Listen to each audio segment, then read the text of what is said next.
akhir kebersamaan kita pada hari ini, izinkan saya untuk memberikan sebuah pantun. Mendaki puncak ke Himalaya, pulang ke rumah membawa emas. Kemenak RI memang banyak prestasinya, di bawah pimpinan Gus Yakut Khalil Kaumas. Selanjutnya marilah kita simak bersama laporan penyelenggara Rapat Kerja Nasional Kementerian Agama 2023 oleh Sekretaris Jenderal Kementerian Agama. Kepada Bapak Profesor Dr. Haji Nizar MAG, disilakan.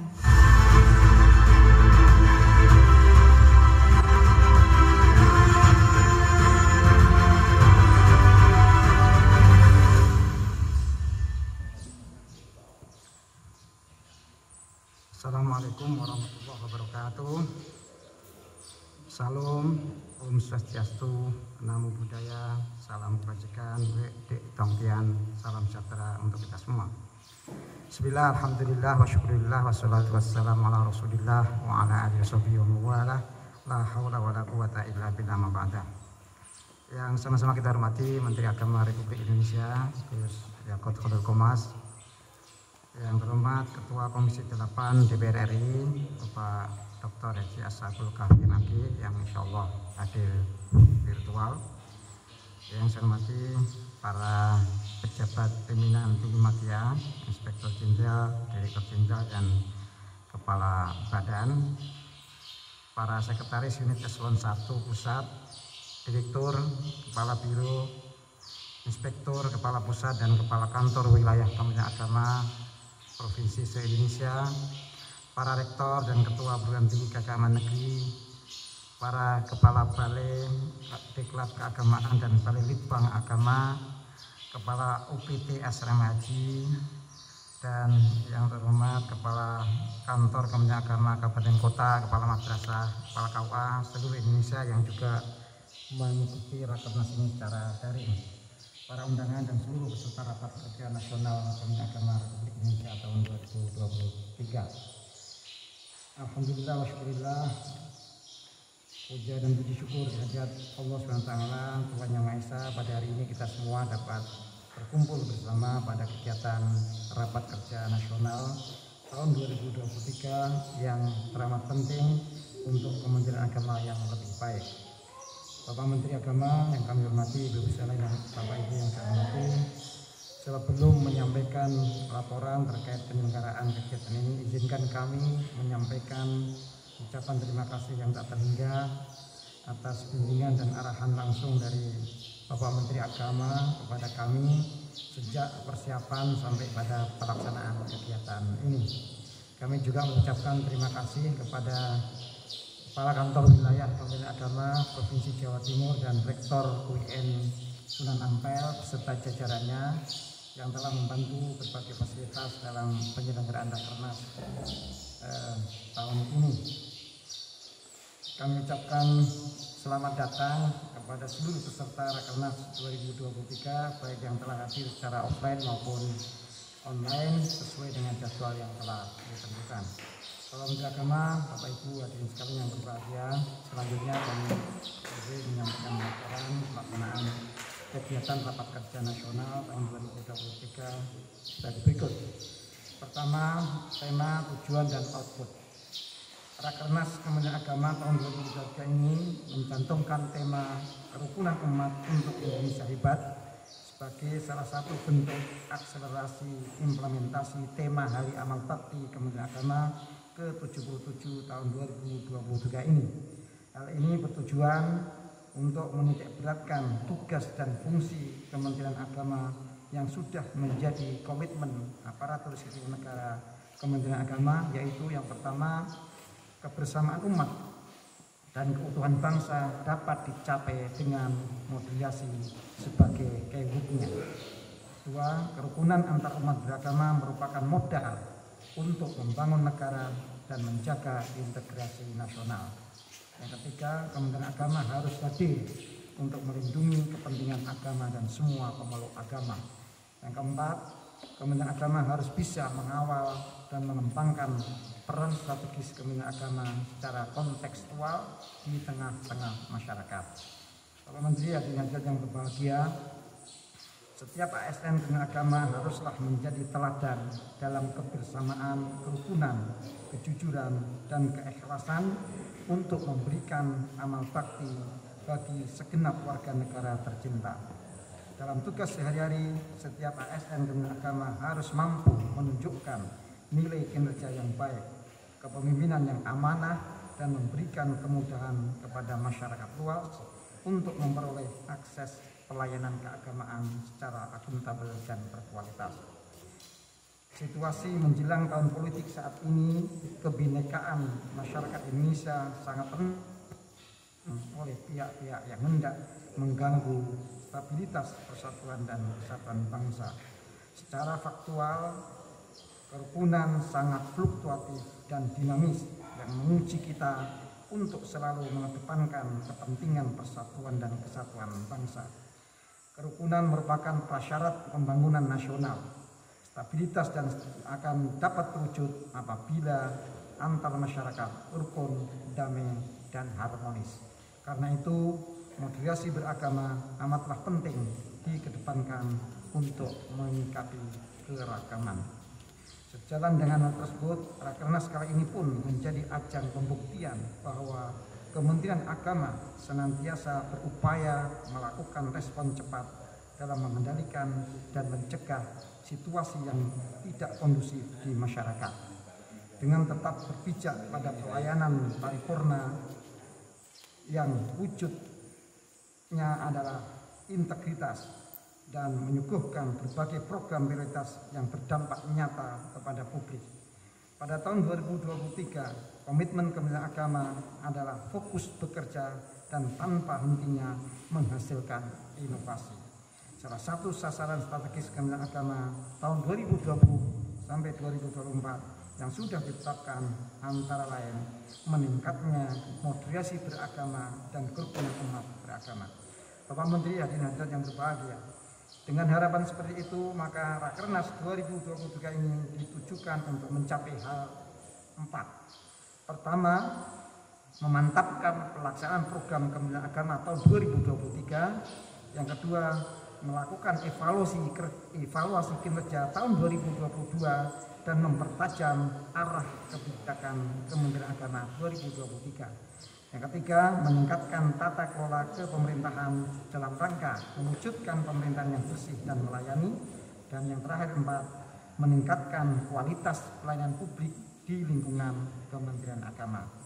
Diharapkan dari Rakernas ini dapat menghasilkan output berupa rumusan arah kebijakan program prioritas pencapaian visi dan Outlook 2023.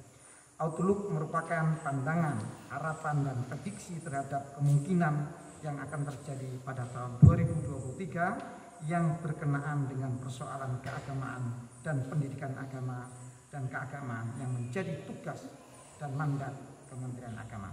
Bapak Menteri dan hadirin yang berbahagia, hal kedua yang ingin kami sampaikan adalah bentuk pelaksanaan kegiatan.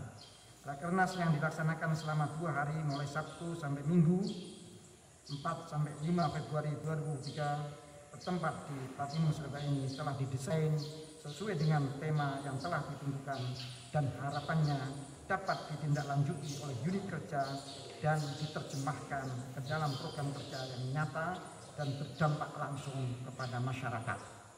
Dengan tetap mengoptimalkan digitalisasi dan paperless, Rakernas kali ini juga akan meyakinkan peserta dalam mengubah pola pikir dan pola kerja dengan wawasan terbaru yang lebih terbuka setelah menerima materi yang disampaikan oleh para narasumber yang kompeten di bidangnya.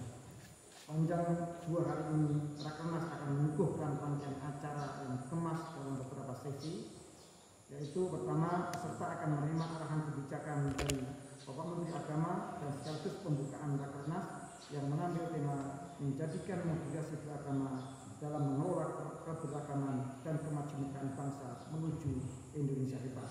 Kedua, peserta akan menerima materi dari Menteri Keuangan dengan topik kebijakan fiskal APBN 2023 pada fungsi agama dan fungsi pendidikan.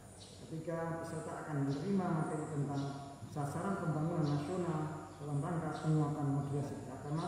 yang akan disampaikan oleh Menteri Perencanaan Pembangunan Nasional Kepala Bappenas.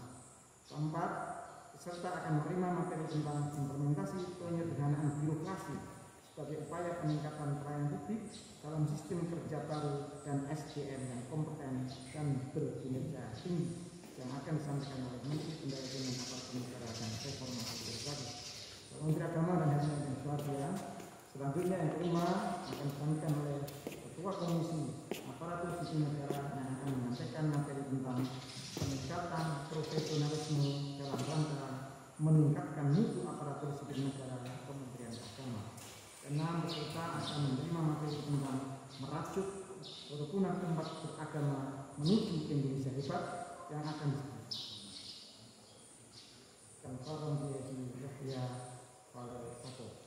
materi ketujuh merupakan materi tentang gambaran kinerja Kementerian Agama yang akan disampaikan oleh Sekretaris Jenderal dengan tema capaian kinerja Kementerian Agama 2022 dan strategi peningkatan kinerja 2023. Selanjutnya sesi panel yang akan mengangkat tema tentang program prioritas pencapaian visi dan outlook 2023 yang akan disampaikan oleh seluruh pejabat tinggi media Kementerian Agama sebagaimana jadwal yang telah kami sampaikan kepada seluruh peserta. Sebagai penutup sesi ini, peserta akan disuguhkan sesi panel dan dialog interaktif yang akan diisi oleh Ibu Alisa Wahid, Founder Wahid Institute, dan Bapak Hasanuddin Ali, tenaga ahli Menteri Agama yang akan membahas tentang evaluasi dan strategi penguatan moderasi beragama di tengah perubahan demografi masyarakat Indonesia. Bapak Menteri Agama dan yang berbahagia, berbeda dengan Rakernas tahun sebelumnya, Rakernas kali ini kami kembali mengagendakan sesi sidang komisi yang akan membahas isu penting terkait program prioritas pencapaian visi dan outlook 2023 yang terbagi dalam 3 komisi, yaitu Komisi 1 akan membahas tentang pelayanan keagamaan, Komisi 2 akan membahas tentang pelayanan pendidikan agama dan keagamaan, dan Komisi 3 akan membahas tentang tata kelola, akuntabilitas, dan pengawasan. Kami yakin sesi kali ini akan lebih sinergi, terarah, dan terukur dengan partisipasi aktif peserta, karena program yang harus dilakukan pada tahun 2023 yang telah disampaikan oleh para pejabat eselon 1 pusat akan dipertajam kembali. Output sidang komisi akan merumuskan rincian mitigasi dan strategi program prioritas serta strategi implementasinya. Salam diri dari hadirin yang berbahagia. Butir ketiga dan dari laporan ini adalah tentang peserta Rakernas 2023 menghadirkan 294 peserta secara offline dari unsur pimpinan satuan kerja agama di tingkat pusat dan daerah, yaitu pejabat unit eselon 1 pusat, staf ahli dan staf khusus serta tenaga ahli Menteri Agama, pejabat unit eselon 2 pusat, pimpinan PPKN, kepala kanwil Kementerian Agama, dan pejabat eselon 3 dan 4 pusat. Sedangkan peserta secara daring diikuti seluruh pimpinan satuan kerja dan jajarannya yang terdiri dari 514 Kankemenak Kabupaten Kota, 17 balai, 10 UPT SMAJ, 2.334 madrasah negeri dan KUA kecamatan seluruh Indonesia. Bapak Menteri yang berbahagia, demikian laporan yang dapat kami sampaikan. Selanjutnya mohon kiranya Bapak Ketua Komisi 8 DPR RI berkenan memberikan sambutan dan mohon berkenan Bapak Menteri Agama untuk memberikan arahan sekaligus membuka secara resmi kegiatan rapat kerja nasional Kementerian Agama Republik Indonesia tahun 2023. Semoga pelaksanaan Rakernas kali ini senantiasa diridhoi oleh Allah SWT. Amin ya rabbal alamin. Wallahul muwaffiq ila aqwamit thoriq. Assalamualaikum warahmatullahi wabarakatuh.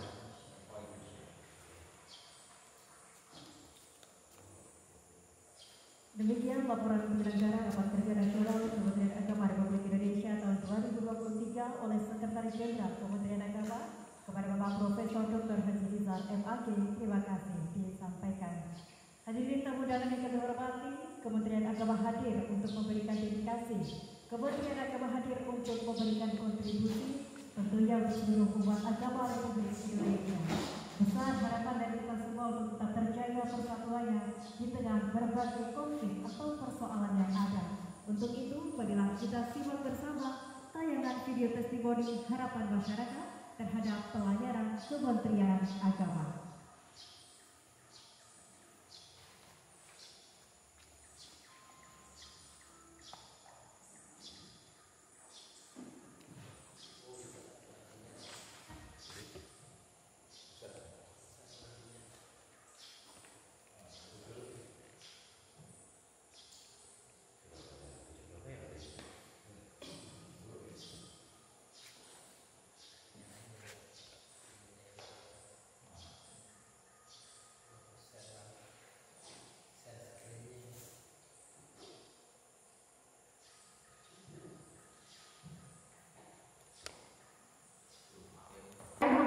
Patricia, tapi bisa dipanggil Nana. Rendra. Mungkin Bapak sedang berurusan apa?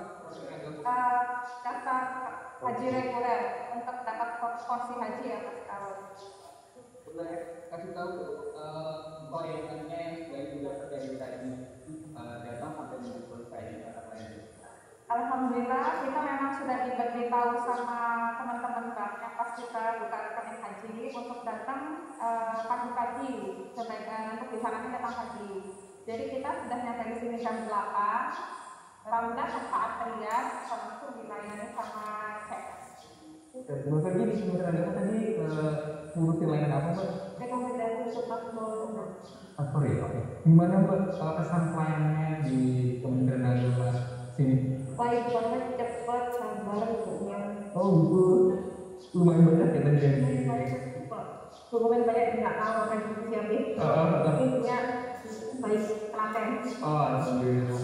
Boleh mungkin sarannya ke depan Pak tentang pelayanan di Kementerian Agama Pak? Dan sangat baik. Andre Nanta Prakasa, alhamdulillah. Arina adalah Oke, Mbak tadi di sini berurusan apa?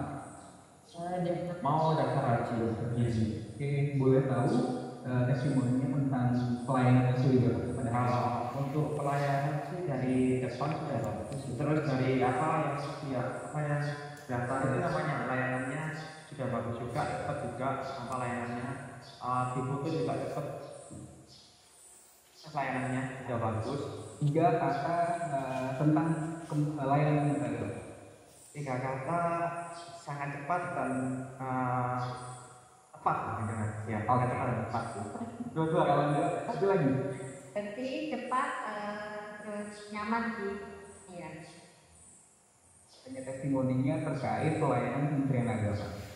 Ya, untuk pengurusan sertifikasi halal yang kita dapatkan melalui Kementerian Agama ini kita urus itu sangat cepat sekali karena ada pendampingan dari Kementerian Agama juga ketika waktu pengurusan. Jadi kurang lebih ya sekitar 1 bulan untuk prosesnya udah jadi. 3 kata tepat untuk pelayanan Kementerian Agama.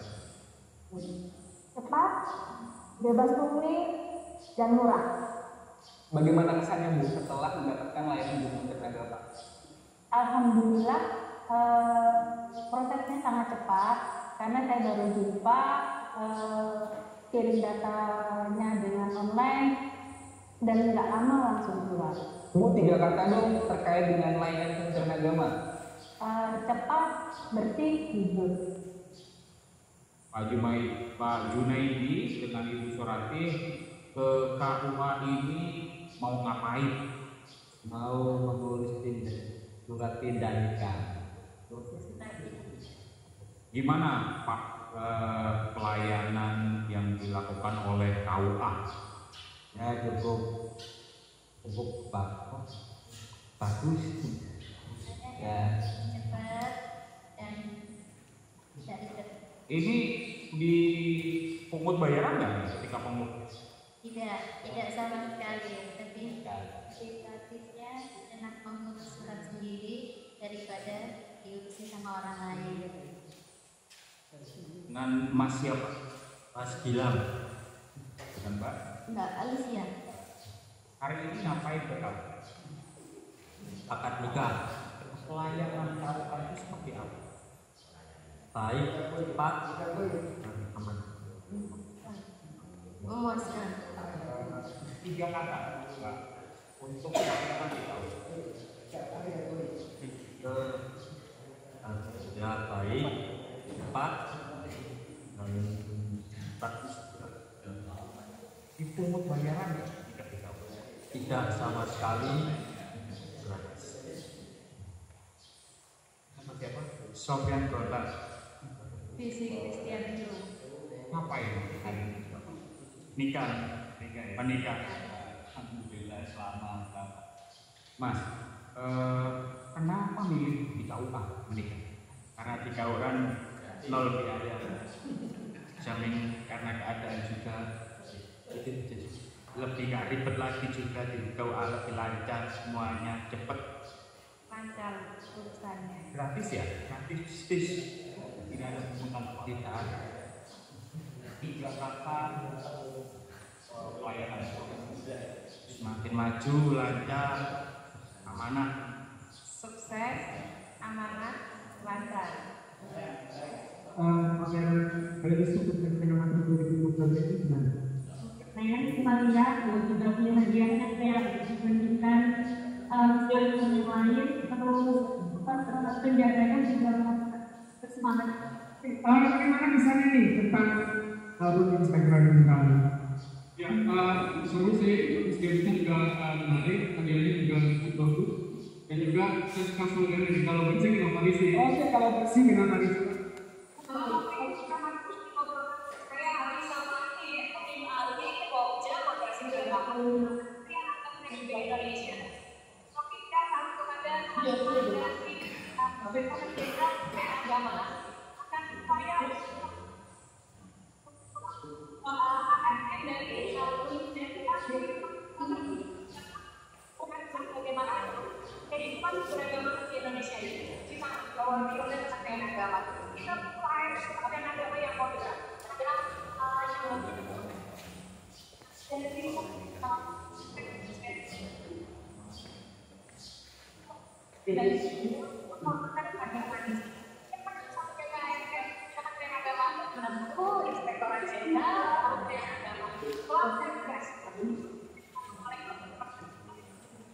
Kebetulan kami dari Sekolah Minggu Buddha Jawa Sanaka di tahun 2022 ini kami dapat bantuan seperangkat alat gamelan pelok selindro dari pemerintah. Dalam hal ini adalah Pembina Segar Provinsi Jawa Timur. Nah, ini menjadi motivasi kami untuk membimbing anak-anak dalam melestarikan Buddha Dharma juga adat dan budaya melalui musik gamelan.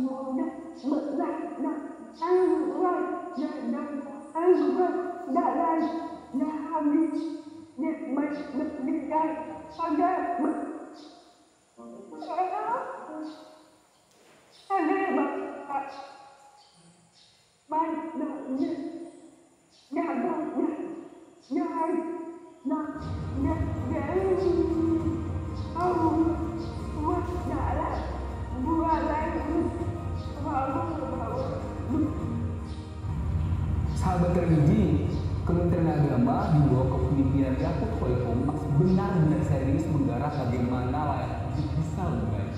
Ini bukan hanya tentang bagaimana Yakut Khoiromas diamanahkan oleh Presiden Jokowi, tapi ini adalah amanah rakyat untuk mendapatkan pelayanan luar biasa dari bukan cuma Kementerian Agama, tapi negara Republik Indonesia. Komentar baik yang sudah didapat dari masyarakat akan memicu Kementerian Agama untuk lebih baik lagi. Ini sekedar bonus. Tapi Menteri Agama Yakut Khoiromas selalu menekankan bahwasanya pelayanan baik juga harus bagus. Pelayanan yang sudah lama segera ditinggalkan. Mudah-mudahan ini menjadi pemicu semua ASN di Kementerian Agama untuk tetap memberi pelayanan terbaik masyarakat. Kurniawan untuk Humas Kementerian Agama Republik Indonesia.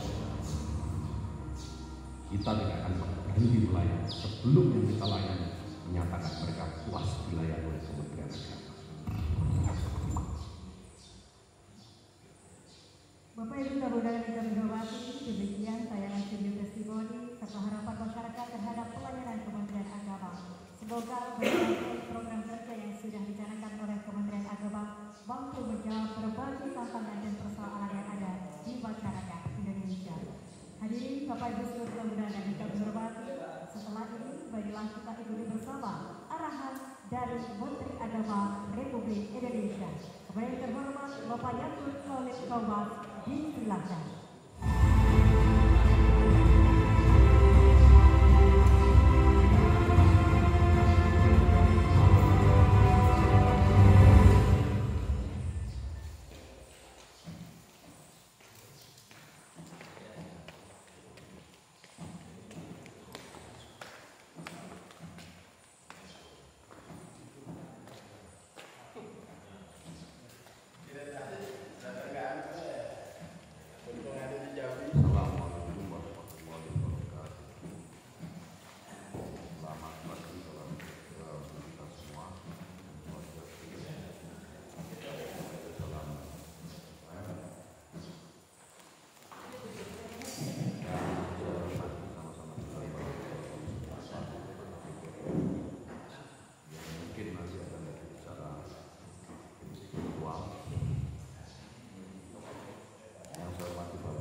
Saya hormati para pejabat eselon 1, pejabat eselon 2, para rektor yang hadir pada pembukaan rakernas ini. Yang saya hormati para kakak Indonesia yang hadir juga di pertemuan kita kali ini, para staf ahli, staf khusus dan tenaga ahli Menteri Agama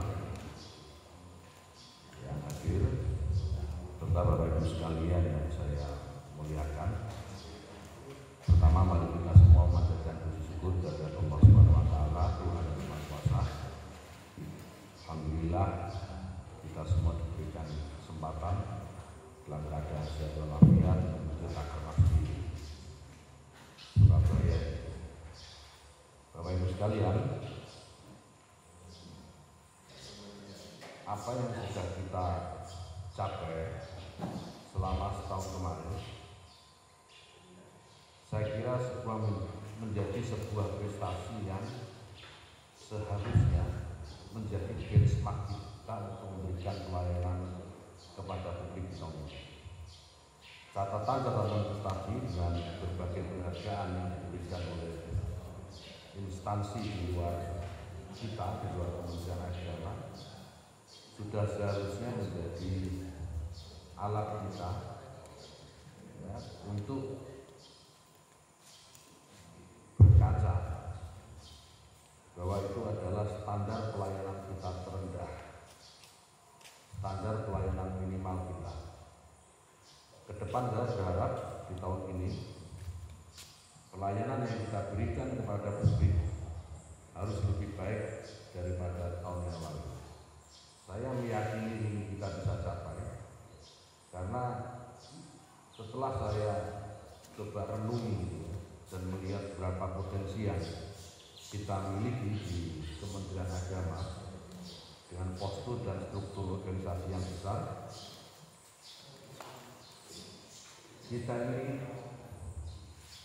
pasti bisa jauh lebih baik daripada tahun kemarin. Memang masih ada beberapa masalah. Pada 27 Desember tahun lalu, 214.000 ASN mengikuti survei indeks profesionalisme, dan kita semua tahu hasilnya cukup menarik.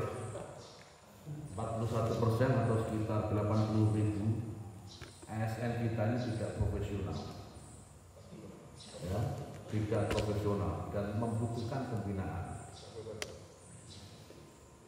Banyak orang merasa skeptis, ada orang yang merasa skeptis atas temuan survei indeks profesionalisme ini. Tetapi menurut saya ini hanya soal sudut pandang saja. Kalau orang melihat ada 80.000 ASN Kementerian Agama tidak profesional, seharusnya itu justru menjadi bagian dari optimisme kita untuk memberikan pelayanan yang lebih baik. Karena apa? Dengan 80.000 atau 40% ASN yang tidak profesional saja, kita sudah bisa memberikan pelayanan terbaik, apalagi kalau semuanya profesional. Gambaran yang diberikan oleh Kurniawan tadi di video itu menurut saya bagian dari harapan publik kepada Kementerian Agama. Tadi kan cuma berapa saja yang ditanya ya. Itu pun saya yakin yang ditanya banyak, cuma dipilih-pilih yang ditanyakan. Jadi yang memberi kesan baik saja yang kemudian dibikin teaser seperti tadi. Nah, Bapak Ibu sekalian, potensi yang besar ini, ya, mari kita sama-sama manfaatkan, dan saya minta kepada Pak Sekjen untuk ASN yang temuannya dalam survei indeks profesionalisme ini dinyatakan belum profesional dan masih butuh bimbingan pembinaan, ini harus disegerakan Pak Sekjen. Harus disegerakan agar pelayanan kita juga makin maksimal. Berikutnya yang ingin saya sampaikan pada kesempatan kali ini hal yang menurut saya juga perlu menjadi cermin bagi kita semua. Meskipun secara spesifik tidak mengarah kepada Kementerian Agama, yaitu temuan indeks persepsi korupsi. Indeks persepsi korupsi Indonesia ini secara nasional merosot 4 poin dari 38 pada tahun 2021 dan sekarang 34 rankingnya. Nah, itu persepsi korupsinya. Sementara rankingnya turun 14 tingkat dari 96 menjadi 190. 1 itu paling baik, semakin ke bawah semakin buruk. Dan kita Indonesia ini berada pada posisi 110. 2 atau 3 peringkat di bawah Gambia. Ya. Negara yang mungkin baru kita dengar hari ini namanya. Jadi Bapak Ibu sekalian, ini peringatan bagi kita semua, dan saya meminta kepada seluruhnya jajaran Kementerian Agama ini untuk menghilangkan semua praktek korupsi. Saya tidak mau saya tidak mau mendengar, apalagi kemudian ditemukan masalah ada praktek korupsi di Kementerian Agama. Saya masih dengar beberapa, Irjen tolong ini di follow up. Masih ada beberapa di unit eselon 1 di Kementerian Agama yang dalam proses pengadaan barang dan jasanya ini patut diduga ada pelanggaran. Tolong dicari Pak Irjen, nanti bicara sama saya. Lagi saya tidak mau Kementerian Agama, kementerian yang menyandang agama sebagai nama institusi, terlibat dalam masalah-masalah korupsi. Tidak boleh ada fraud dalam pengadaan barang dan jasa, ini semuanya saja saya ingatkan kepada Bapak Ibu sekalian. Dan kalau terjadi satu masalah di belakang hari ada masalah, kita tidak akan melakukan atau memberikan pembelaan.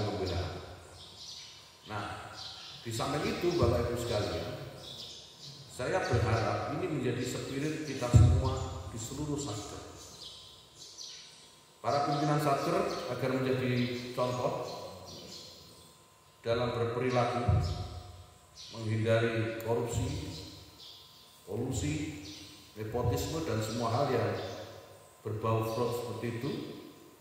Dan saya minta jika diperlukan bikin semacam surat edaran di masing-masing satker untuk tidak melakukan praktek-praktek koruptif di jajaran di bawah. Pak Dirjen Pendi saya juga minta, dan seluruh rektor serta para bimas yang memiliki PTKN agar dibuat juga surat-surat edaran atau apa namanya gitu ya, saya tidak namanya apa, yang minta misalnya agar mahasiswa tidak melakukan perilaku-perilaku curang. Nanti diturunkan juga ke madrasah-madrasah. Perilaku curang dalam belajar misalnya titip absen. Itu Bowo itu biasanya staf khusus itu yang dulu waktu kuliah sering titip absen. Titip absen kemudian nyontek gitu-gitu supaya dibikin edar. Mungkin ini sepele Bapak Ibu sekalian, tetapi saya yakin ini secara psikologis akan sangat berpengaruh kepada anak-anak kita. Semua satker bikin instruksi atau surat edaran seperti ini, dan semua lembaga pendidikan di Kementerian Agama juga dibuat surat edaran seperti ini dan berikan sanksi-sanksi yang tegas terhadap pelaku-pelaku kejahatan dalam belajar seperti ini. Ini akan sangat menentukan mentalitas anak-anak kita di masa depan yang kita tahu sangat disruptif situasinya.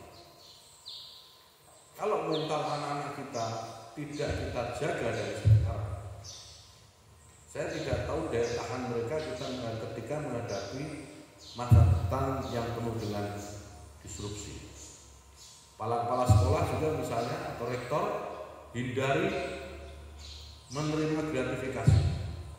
Saya ulang kembali apa yang saya sampaikan beberapa waktu yang lalu. Perguruan tinggi memiliki sejarah yang memiliki cerita yang cukup kelam. Ketika rektor Universitas Lampung ditangkap tangan oleh KPK karena menerima suap penerimaan mahasiswa baru, dan di persidangan terungkap banyak nama orang-orang penting yang terseret dalam kasus itu. Sekali lagi saya tidak ingin mendengar ini terjadi di Kementerian Agama. Ya, potensi untuk melakukan itu besar karena ada kesempatan. Nah sekarang kesempatan itu tidak akan bisa kita lakukan, tidak bisa dimanfaatkan selama kita tidak memiliki kemauan. Jadi meskipun terbuka lebar kesempatan untuk melakukan praktek-praktek gratifikasi, praktek-praktek suap, kolutif gitu ya, tolong Bapak Ibu sekalian ditahan kemauannya. Contoh pengantin baru tadi itu belum mengalami malam pertama sudah merasakan puas tadi. Jadi merasa puas itu memang susah. Kita itu manusia, kita selalu kurang saja. Tapi tolong dikendalikan. Ya, tolong dikendalikan. Itu pengantin baru tadi luar biasa. Bapak Ibu sekalian, berikutnya saya berharap kepada seluruh jajaran di Kementerian Agama, semua saja, untuk memberikan respon cepat yang jelas, yang detail terhadap isu-isu yang beredar di tengah masyarakat yang terkait dengan tugas dan fungsi Bapak Ibu sekalian. Saya ambil contoh misalnya soal haji.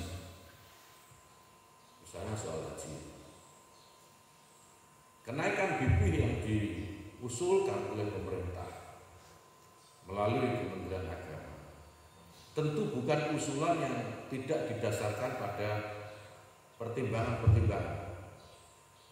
Semua dilakukan atas dasar pertimbangan, penghitungan yang cermat, dan tentu memperhatikan kemampuan dan keinginan masyarakat, terutama calon jamaah haji yang akan berangkat ke Tanah Suci. Ini contoh. Jadi kita tidak pernah mengambil kebijakan-kebijakan yang asal ambil saja, yang dikhawatirkan akan mengganggu masyarakat. Saya berterima kasih terutama kepada para rektor yang sudah memberikan respon positif dengan memberikan analisa-analisa ya beberapa rektor saya lihat produktif sekali, dan para guru besar di bawah pendidikan Islam ini, Dirjen Pendis, itu luar biasa, kecuali Prof Babun ada, karena dia nggak bisa nulis, bisanya gosok ya. Jadi terima kasih sekali lagi. Nah, respon-respon seperti ini saya kira penting dilakukan untuk bisa juga memberikan penjelasan sekaligus edukasi kepada publik, karena publik harus tahu setiap kebijakan yang kita ambil. Beberapa waktu yang lalu yang sempat ramai soal pengeras suara, itu juga ramai. Padahal kalau kita tanya saudara-saudara kita yang non-muslim, ya, mereka pasti akan merasakan situasi yang tidak nyaman ketika semua rumah ibadah, baik masjid, musola, langgar, dan seterusnya, di waktu yang bersamaan menyalakan speakernya gitu tanpa diatur. Nah, pengaturan ini adalah pengaturan speaker, kemudian di spin off menjadi pelarangan agama. Sekali lagi terima kasih kepada para rektor dan guru besar yang juga kemudian membantu ya membuat opini publik menjelaskan tentang kebijakan ini. Terima kasih ini kecuali kepada Prof Babun.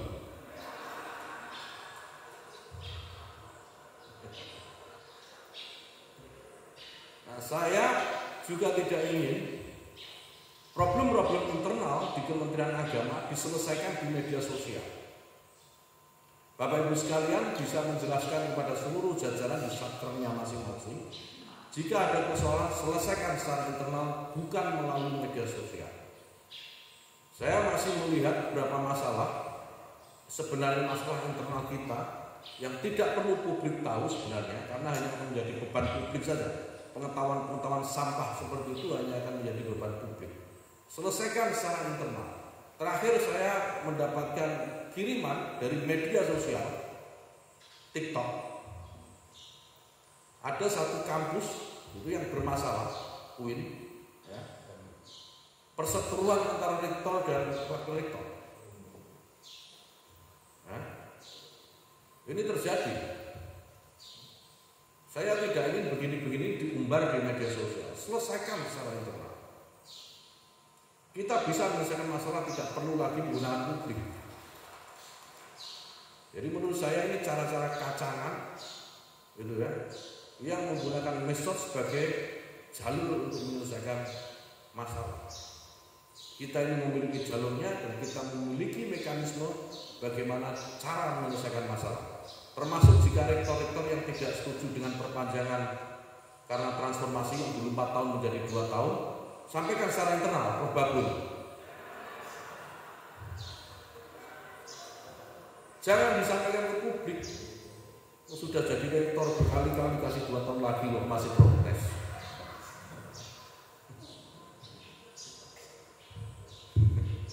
Mana si Prof Babun itu? Wah. Ya. Berikan informasi-informasi yang penting kepada publik yang sifatnya menenangkan. Jangan dibuat ribut terus. Jangan ketika ada masalah di kampus misalnya kemudian dibuka di media sosial sehingga semua masyarakat yang melihat itu ikut merasakan atmosfer atau vibe konflik. Jangan. Justru masyarakat itu harus ditenangkan, bukan kemudian diajak terlibat di dalam persoalan-persoalan yang ada melingkupi kita. Ya, Bapak Ibu sekalian, saya mohon ini diperhatikan. Saya juga ingin Bapak Ibu sekalian, semua jajaran ini memiliki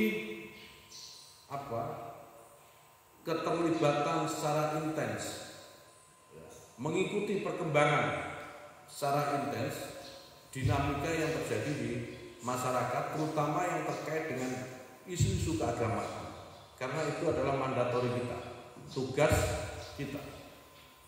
Jadi kalau ada masalah-masalah keagamaan yang Bapak Ibu temukan, baik itu di masyarakat, di media konvensional atau sosial, segera cari Bagaimana cara memecahkannya masalah? Jangan ditunggu membesar, baru kemudian kita tergopoh-gopoh mencari solusi atau cara untuk menyelesaikan masalah ini. Dan saya kira ini bisa kita lakukan. Ini bisa kita lakukan asal sekali lagi kita semua ini memiliki kemampuan. Nah, ini yang penting Bapak Ibu sekalian, berikutnya adalah memastikan program-program prioritas sesuai dengan apa yang kita rencanakan. Oleh karena itu, saya sudah minta kepada Pak Sekjen dan seluruh jajaran untuk menyampaikan bahwa sekarang tidak ada negosiasi lagi seperti tahun lalu terkait dengan 70% anggaran itu harus selesai di bulan ke-7. 70% anggaran yang Bapak Ibu kelola harus selesai 70% di bulan ke-7. Saya tidak mau lagi ada acara, ada agenda yang kesannya itu hanya mengejar target serapan anggaran. Biasanya terjadi di bulan November atau Desember. Banyak sekali kegiatan dan itu masih terjadi tahun lalu. Tahun lalu itu di akhir tahun, di 2 bulan ini, November dan Desember, banyak sekali kegiatan yang menurut saya efek atau dampaknya kepada publik tidak terlalu signifikan. Kenapa 7 bulan? Karena ini akan memudahkan kontrol kita terhadap program-program, terutama program-program prioritas yang Bapak Ibu sekalian jalankan. Namun begitu serapan 70% di bulan ke-7 ini Bapak Ibu sekalian, saya harapkan bisa dilaksanakan dengan cara-cara yang cermat, cara-cara yang akurat, akuntabel, dan tentu selalu memperhatikan prinsip kehati-hatian. Oleh karena itu, saya minta kepada Pak Wibowo, staf khusus yang membidangi digitalisasi, untuk mempercepat proses digitalisasi. Katalog misalnya, e-katalog misalnya, saya minta supaya ada e-katalog sektoral di Kementerian Agama sendiri. Sehingga selain belanjanya lebih cepat, lebih murah, kita juga lebih mudah dalam memberikan advokasi kepada lembaga-lembaga yang membutuhkan pelayanan dari e-katalog sektoral ini. Jadi tidak perlu ribet-ribet, semua akuntabel. Syukur tadi yang seperti disampaikan Pak Sekjen, dalam waktu yang cepat, dalam waktu yang singkat, kita bisa menjadi kementerian yang paperless. Jadi nggak ada kertas-kertas lagi yang bertumpuk-tumpuk di meja Bapak Ibu sekalian. Nah, tentu ini butuh waktu dan kita akan bekerja bersama-sama untuk memastikan ini bisa kita capai. Bapak Ibu sekalian, yang terakhir ini khusus untuk Kepala BPJPH.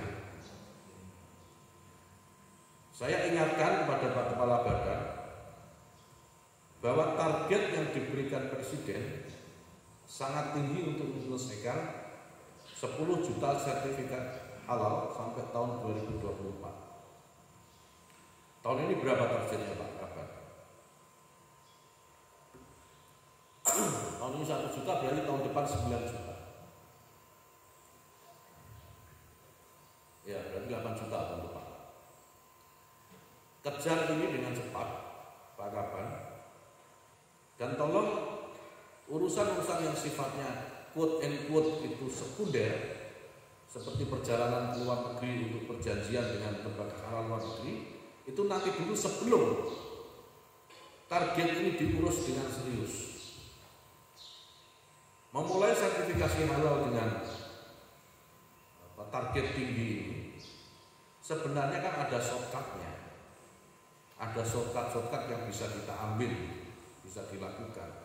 Misalnya semua kantin yang ada di Kementerian Agama itu apakah sudah disertifikasi? Di semua kampus-kampus UIN itu disertifikasi, di sekolah, madrasah, dan seterusnya. Kalau ini mau dikejar, dilakukan target 1 juta itu saya kira bukan hal yang sulit, bahkan insya Allah bisa lebih. Sehingga ini memudahkan Pak Kaban dalam mengejar target ini dan presisi.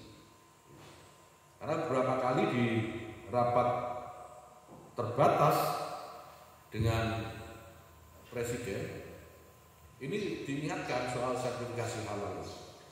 Karena keinginan pemerintah, keinginan negara membangun sebuah ekosistem industri halal, ini adalah sebuah keinginan dan harapan yang serius. Nah, kebetulan Kementerian Agama ini menjadi backbone atas ini. Jadi saya sekali lagi mohon dibantu, saya minta tolong agar ini dijadikan prioritas menyelesaikan yang di Indonesia ini. Di bawah kementerian aja banyak yang mampu, nggak usah lari kemana-mana dulu. Meskipun itu perlu, tapi saya kira prioritas harus dibuat agar target tercapai. Jangan sampai target tidak tercapai. Saya tahu pasti ada hambatan. Salah satu hambatan yang paling berat itu penganggaran, ya kan? Yang paling berat itu penganggaran. Nah, ini bukan hanya berlaku untuk Kaban BPJPA saja, saya kira, tapi di semua satker ini juga memiliki beban atau hambatan, memiliki hambatan yang namanya anggaran ini. Ya, kita tahu anggaran Kementerian Agama dengan postur organisasi yang besar ini sangat terbatas. Nah, mari kita coba membuat skema-skema penganggaran yang kreatif, yang tidak melanggar peraturan perundang-undangan.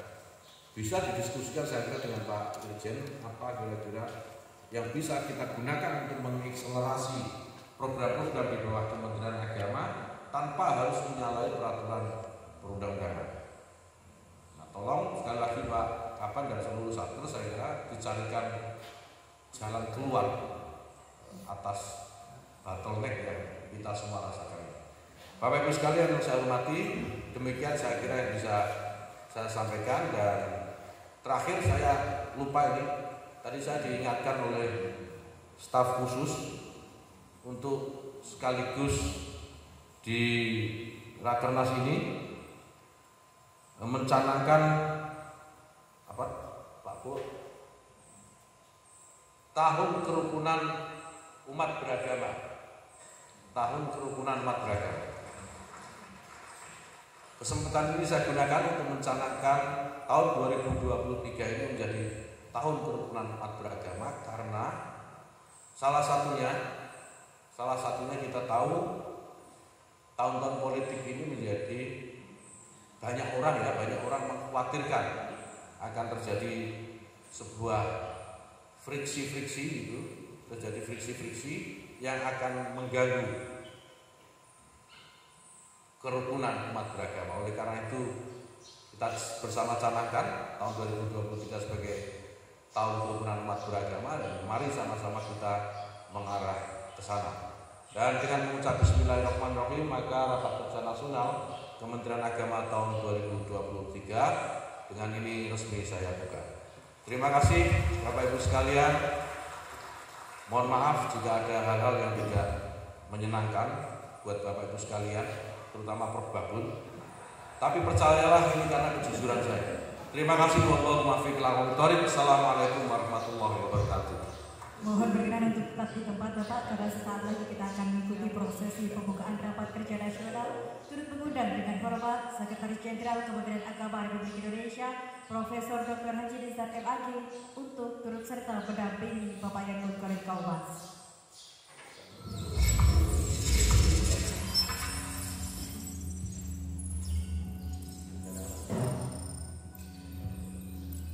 Baik, inilah hadirin prosesi pembukaan rapat kerja nasional Kementerian Agama Republik Indonesia tahun 2023. Mohon berkenan untuk meletakkan telapak tangannya di layar dan kita akan hitung mundur dalam hitungan 5, 4, 3, 2, 1. Boleh kita beri aplaus yang meriah Bapak Ibu.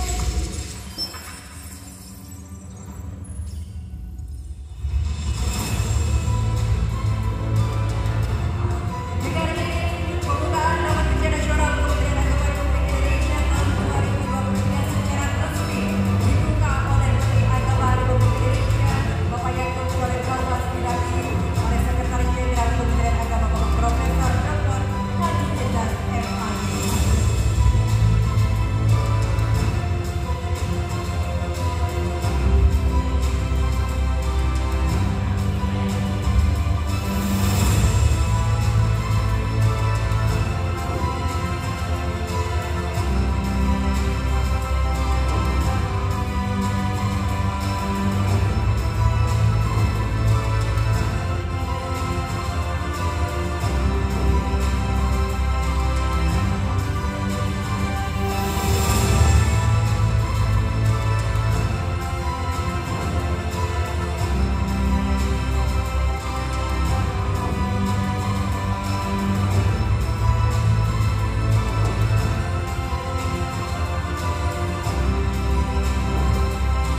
Bapak Jenderal. Demikian prosesi pembukaan Rapat Kerja Nasional Kementerian Agama yang sudah secara resmi dibuka oleh Bapak Menteri Agama Republik Indonesia Bapak Yakut Khalil Qaubas. Hadirin tamu undangan yang kami hormati, berikutnya marilah kita saksikan tayangan video audio Kementerian Agama Republik Indonesia tahun 2023. Kereta api itu berangkat tepat waktu.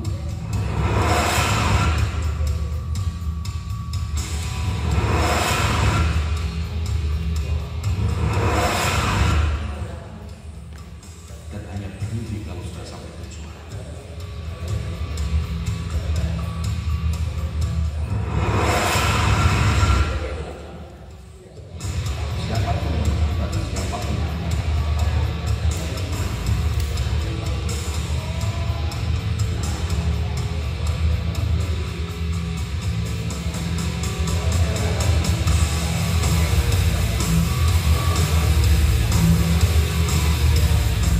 Outlook tahun 2023 Kementerian Agama menyintas di tengah badai.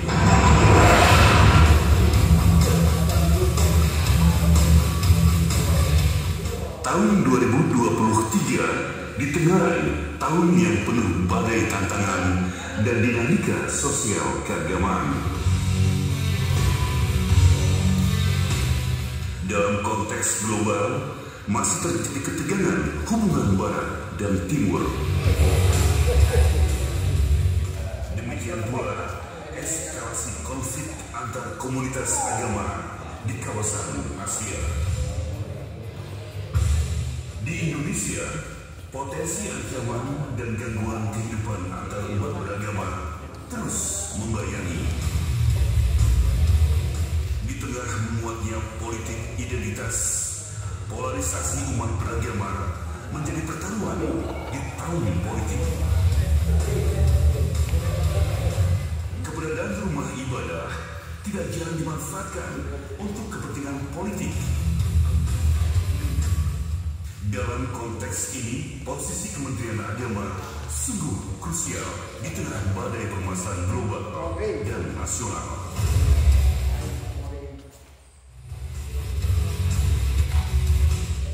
Bukan hanya tantangan eksternal, Kementerian Agama juga menghadapi dinamika internal. Mulai dari meningkatkan kebutuhan terhadap jaminan produk halal, naiknya biaya ibadah haji dan harapan kepuasan jamaah, permasalahan wakaf dan akuntabilitas lembaga dan sosial keagamaan, kapasitas dan kualitas kelembagaan pendidikan agama, profesionalisme SDM Kemenang, termasuk kinerja dan kesejahteraan penyuluh agama. Menghadapi berbagai tantangan tersebut, Kementerian Agama telah menyusun strategi dan kebijakan terobosan.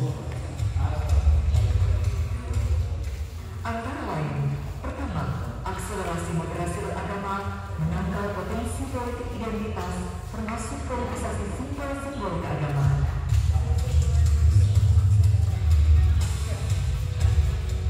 Kedua, advokasi perizinan rumah ibadah dan penguatan sistem peringatan dini konflik keagamaan. Ketiga, peningkatan kompetensi dan kesejahteraan penyuluh. Keempat, percepatan sertifikasi halal. Kelima, menjaga kepuasan layanan penyelenggaraan haji. Keenam, inovasi dan optimalisasi sertifikasi tanah wakaf dan pengawasan dana sosial umat.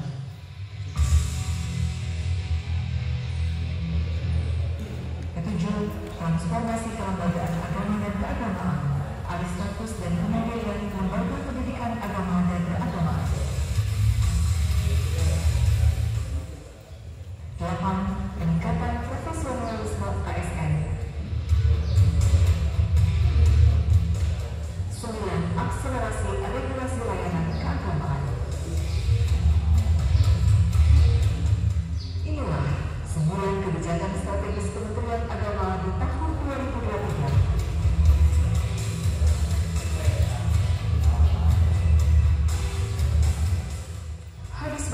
Berduklah harapan.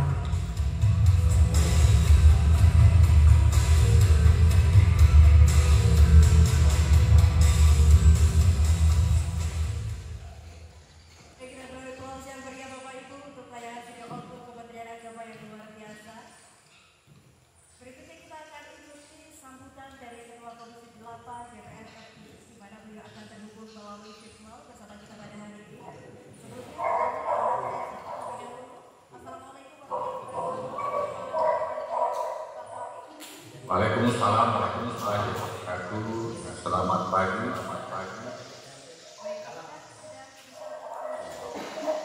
Sudah dari tadi sudah mengikuti pidato Pak Menteri.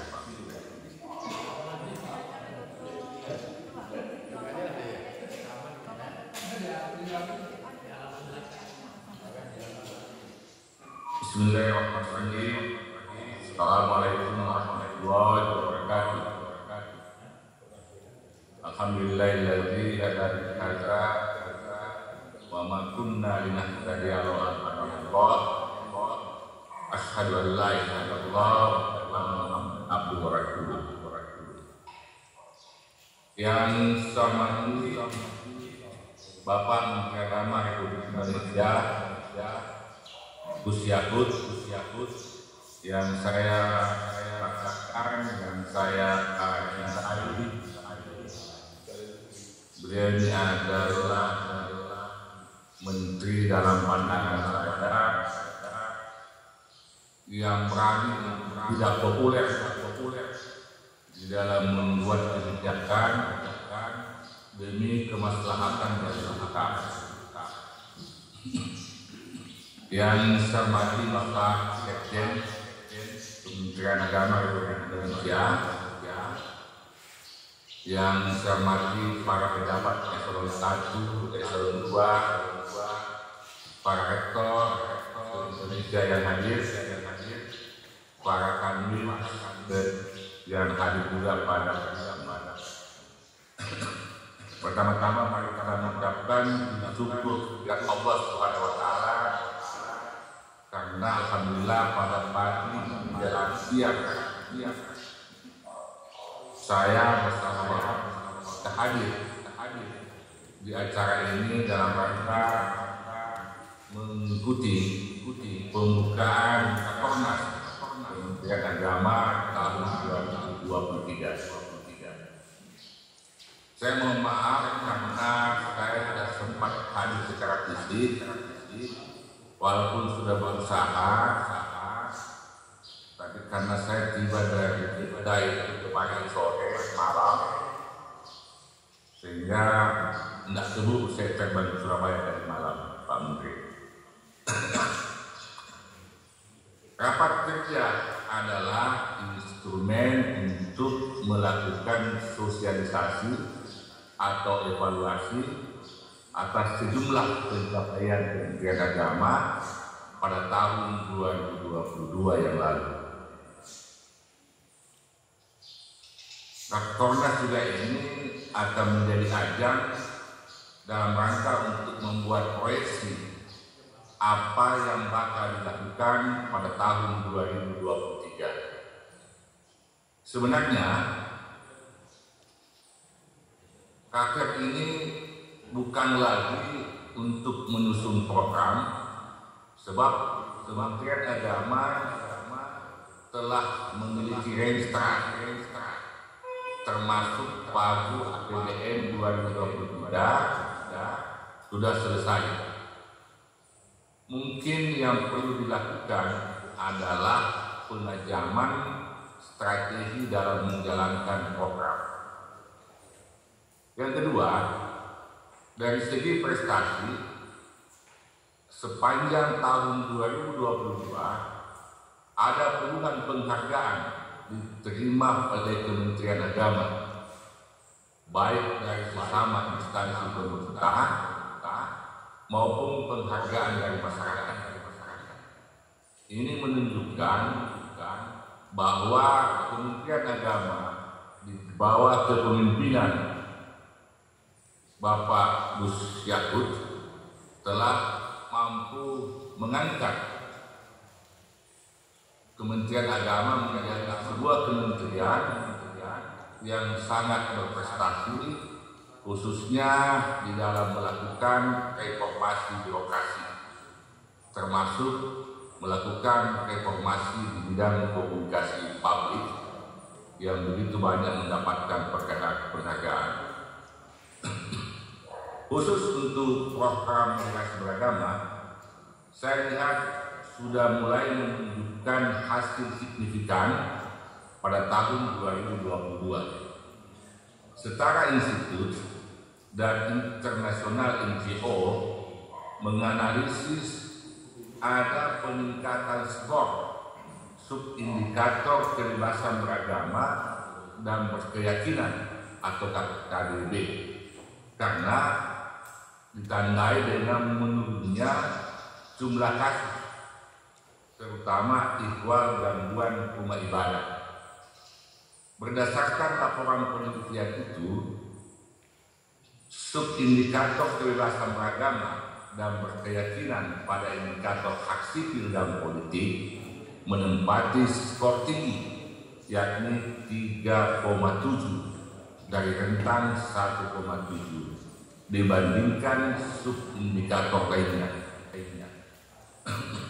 Data monitor setara menemukan pada rentang Januari sampai September 2022, gangguan rumah ibadah yang tercatat adalah sebanyak 32. Artinya ini lebih sedikit apabila dibandingkan dengan tahun 2021.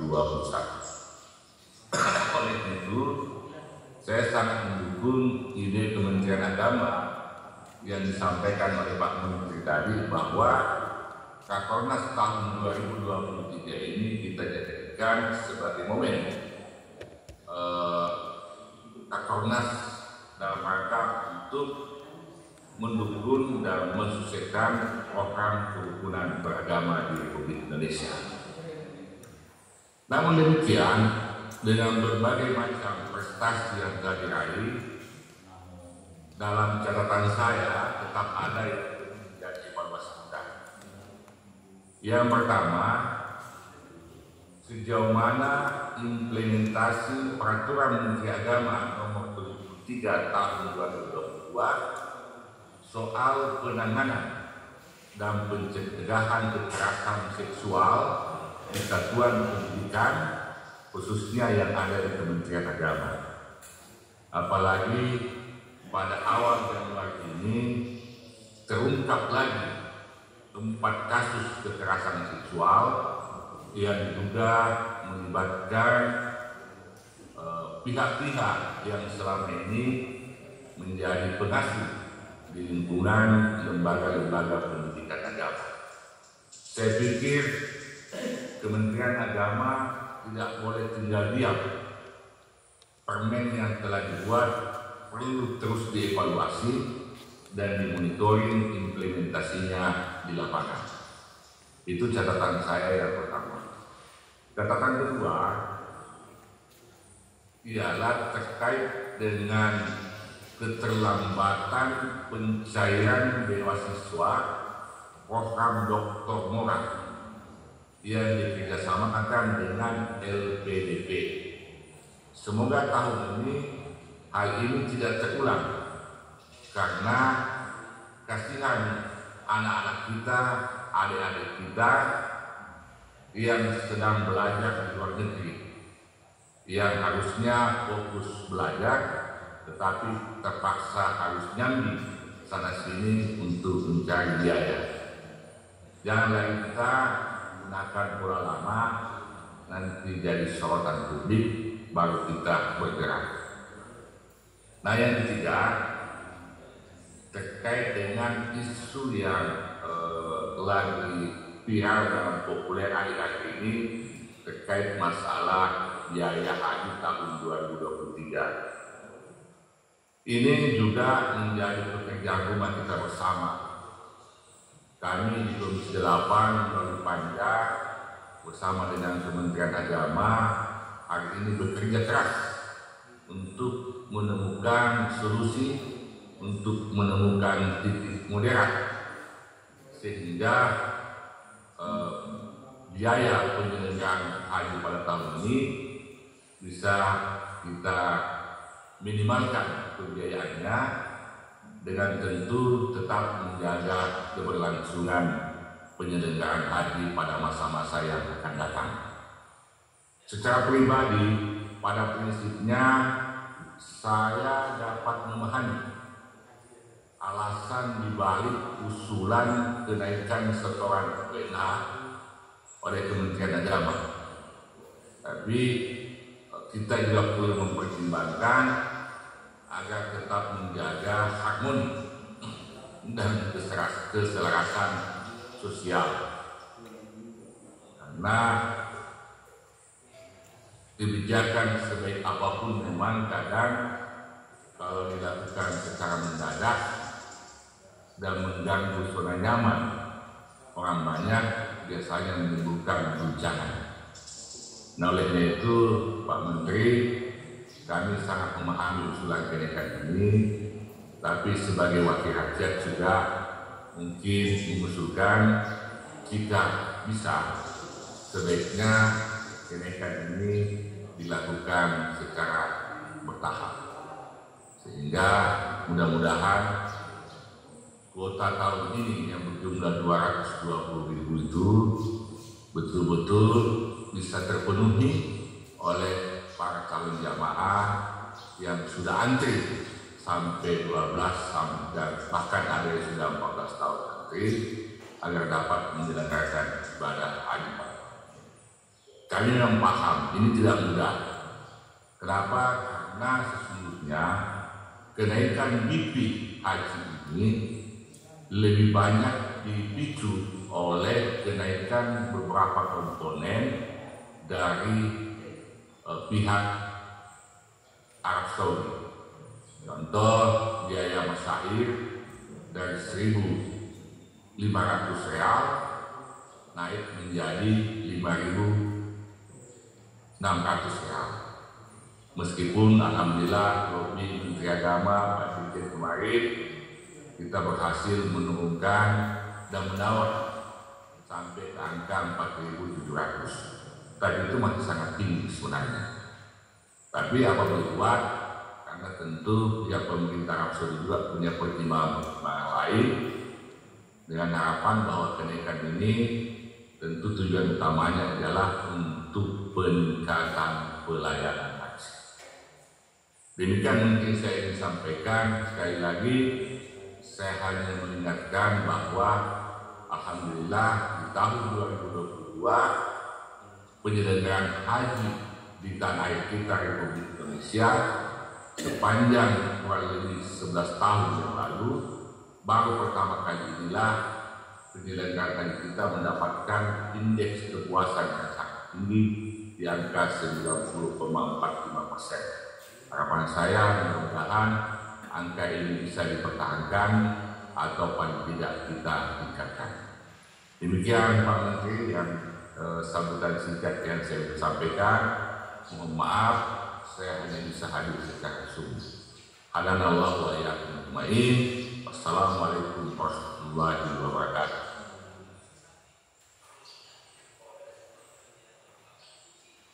Demikian sambutan dari Ketua Komisi 8 DPR RI kepada Bapak Dr. Haji Ashabul Kahfi LAG. Terima kasih dihadirkan. Berikutnya mohon bergerak untuk foto bersama turut mengundang seluruh pejabat eselon 1 pusat untuk foto bersama dengan Bapak Menteri Agama Republik Indonesia, Bapak Yusuf Khalil Komas. Kami persilakan untuk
Recording stopped.